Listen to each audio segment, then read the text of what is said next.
पालकचे थालीपीठ करणार आहे। आता पालक बाजारात स्वस्त आहे ते पहा। मी छान चिरून धुवून ठेवलेले आहे। हे पहा छोटे छोटे बारीक चिरून। ही कोथिंबीर चिरून ठेवली आणि पातीचा कांदा हा पण बारीक चिरलेला आहे। आता मी हे सगळे यामध्ये टाकून घेते। काही टाकून घेते।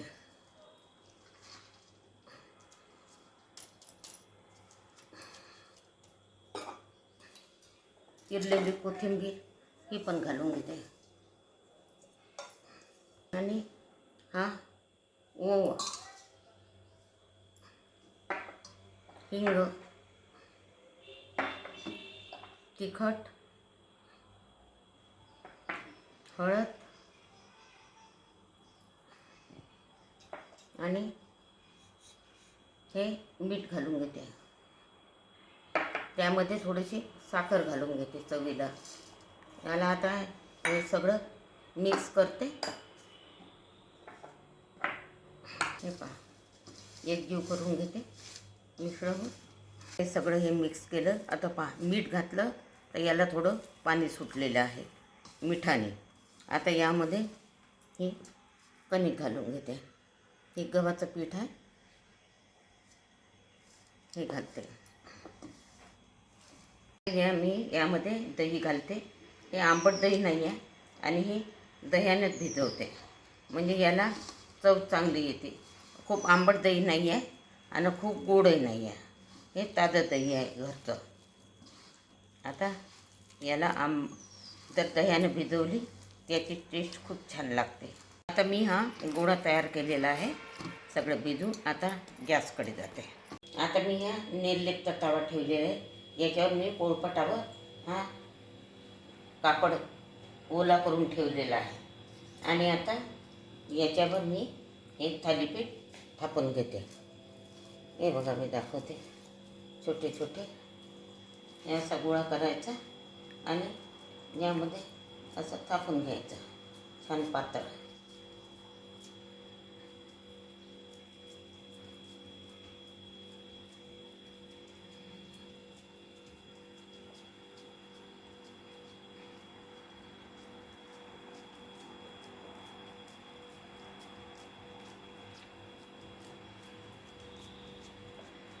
अशा पद्धतीने छान पातळ मातळ थापून घ्यायचे, म्हणजे लवकर शिजतातही आणि लागतातही छान। याला असे आता थोडे छिद्र करून घेते, म्हणजे तेल सोडायला बरं होते।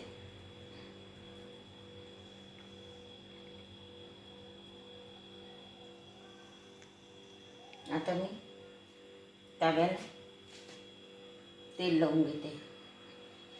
हे बघा अशा पद्धतीचा ब्रशने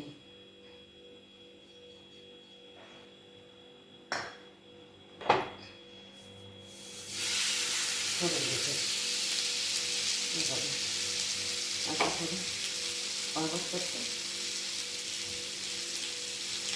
आता याला मी झाकून घेते, म्हणजे लवकर वाफेनं शिजते।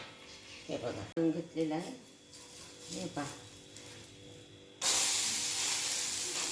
आता यामध्ये मी हे छिद्रात तेल सोडून घेते थोडं थोडं।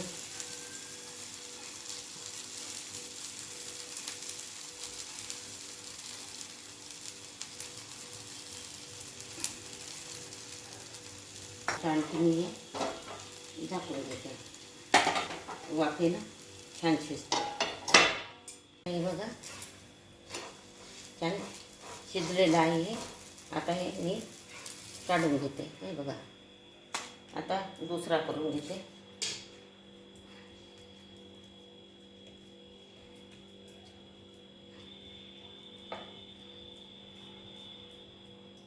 आता याला छिद्र पाडून घेते।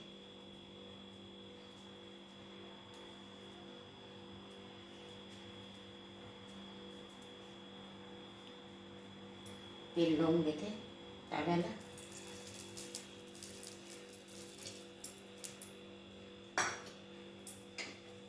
आणि टाकून घेते। हे बघा अशा प्रकारचं आता याला झाकून घेते. दुसरा पण शेकून घेते. आता यामध्ये तेल घालून घेते छिद्रामध्ये.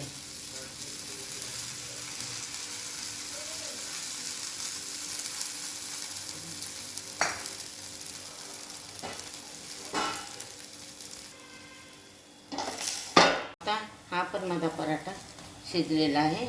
असे मी 2 पराठे केले. आणि हे बघा, हे पालक नाही, ओल्या कांद्याचे पराठे. आणि हे दही मी साखर घालून केलेलं आहे. हे गोड दही आहे. त्याच्याबरोबर जर तुम्हाला आवडलं असेल तर असं दह्याबरोबर, टमाटर सॉसबरोबर तुम्ही खाऊ शकता. आणि हे जे माझे पराठे तुम्हाला आवडले असेल पालकचे, हे बघा अशा पद्धतीचे. आणि माझ्या चॅनलला तुम्ही सबस्क्राईब कराल.